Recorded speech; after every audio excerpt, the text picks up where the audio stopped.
Bapak Ibu yang dirahmati Allah Subhanahu wa taala, kalau kita belajar ilmu, ilmu ini kebanyakan letaknya di akal. Ya, apalagi namanya ilmu syariat itu banyak di akal. Walaupun kuliah agama itu banyaknya ke akal. Tapi kalau akal kita diterangi, kita amalkan tadi, bisa kita amalkan dengan kolbu, baru dia masuk ke kolbu. Ada penelitian, katanya di Saudi Arabia itu, kalau saya nggak salah itu dari 300 orang, itu ada 5 orang yang ateis, tak percaya dengan Tuhan. Jadi dibuat penelitian. Bapak Ibu bisa bayangkan, di kota Mekah Madinah itu, di Saudi Arabia itu, di situ ada Mekah, ada Madinah, ada Ka'bah. Itu dari 300 orang ada 5 orang ateis. Setiap 300 orang 5 orang ateis, tak percaya sama Tuhan. Kenapa itu terjadi? Nah, itu yang dihindari sekali dalam dunia tasawuf. Itu tolak belakang 100%. Karena dunia tasawuf ini kita mau menyatakan Tuhan itu, supaya Tuhan itu nyata gitu. Yang gaib itu nyata dalam kehidupan. Nah, saya yang paling berkesan yaitu kemarin saya sebut tuh. Salah satu yang paling berkesan kita itu orang berduyun masuk Islam,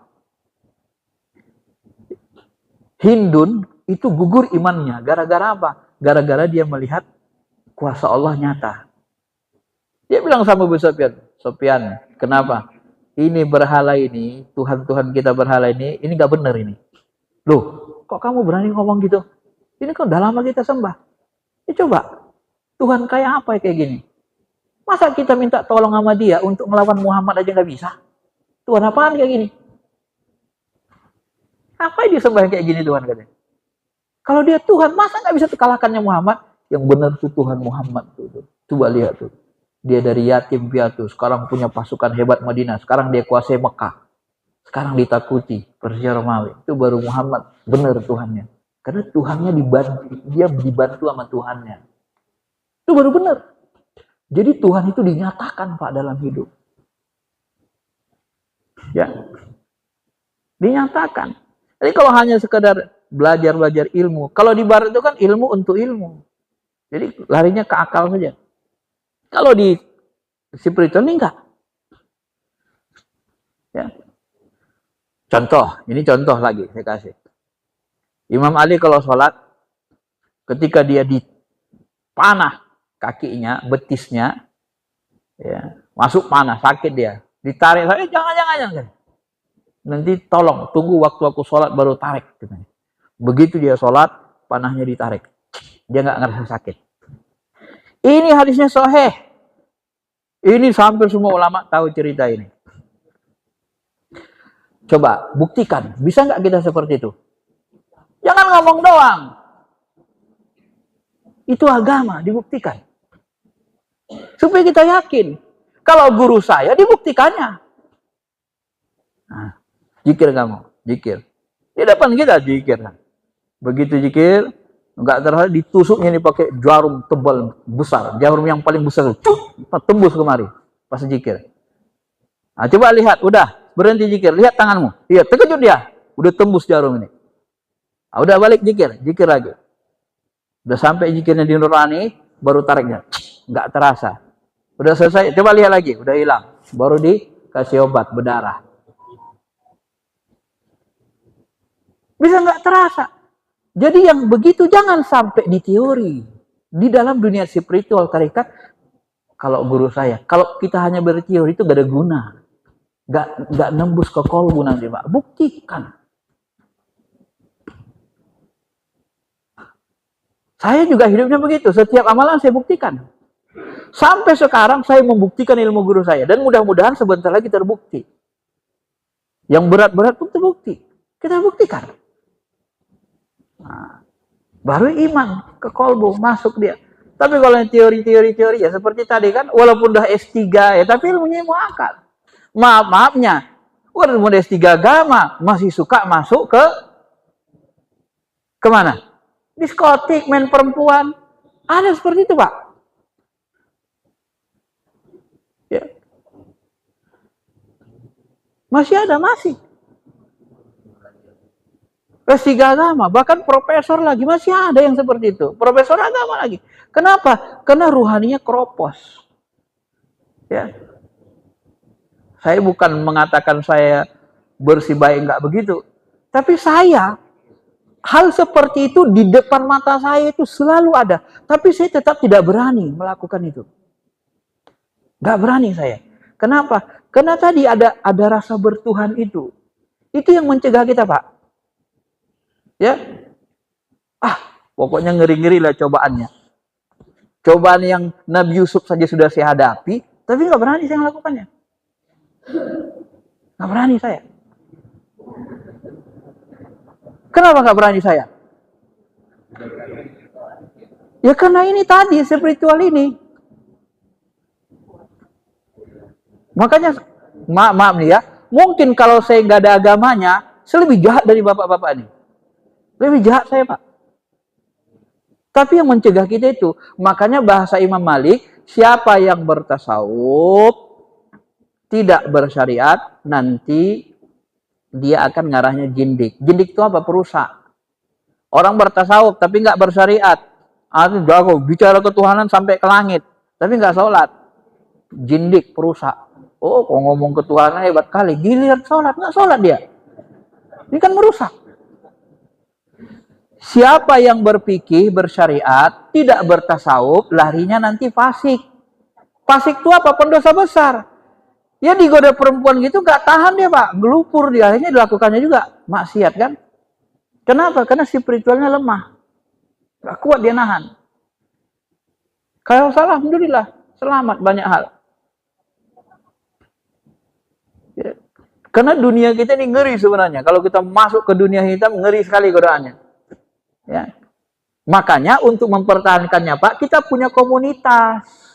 Berkumpul dengan jemaah. Lagu Tombo Ati itulah dia.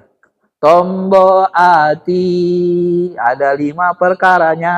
Nah, itu termasuk tahajud, berteman dengan orang-orang soleh. Supaya apa? Kita dapat aura orang soleh.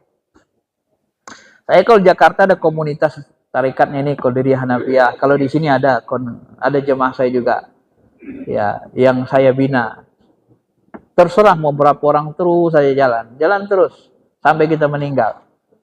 Jadi punya jemaah di sana, komunitasnya ini, sampai kadang-kadang teman saya kerja saya, tapi secara halus dianggap saya pindah-pindah mursyid. Saya bilang enggak, saya dapat izin belajar di tarikat lain. Kenapa? Karena kalau kita di sini gurunya kan jauh, di Jakarta sama di Padang. Gimana datangnya kan? Paling WA. Nah kalau di sana di sini saya di Naksabandi misalnya.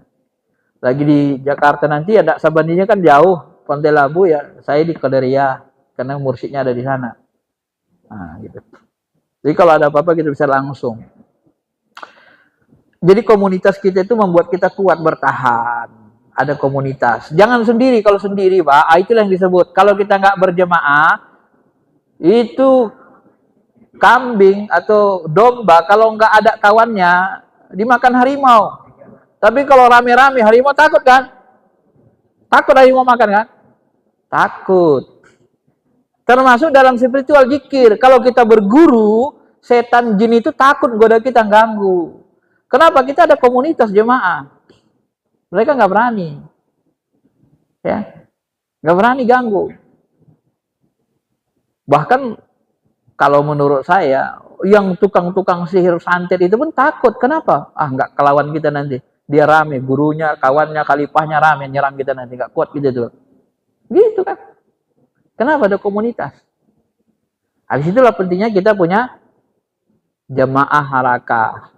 Itu membuat kita kuat, istiqomah nanti ya. Gitu. Itu caranya, Pak. Zikirnya apa? Zikir yang utama adalah pertama istighfar. Karena istighfar itu bersihkan kolbu, mohon ampun. Istighfar itu ikhlas gak ikhlas diterima. Astagfirullahaladzim. Di Qadiriyah itu sering di awal, di Naksabandi pun itu di awal. Astagfirullah. Itu bersihkan itu. Baru zikir la ilaha illallah. Kalau zikirnya yang paling untuk di awal itu paling apa kan? Karena la ilaha illallah itu pun itu menghilangkan semuanya. La ilaha illallah. Tidak ada Tuhan kecuali Allah.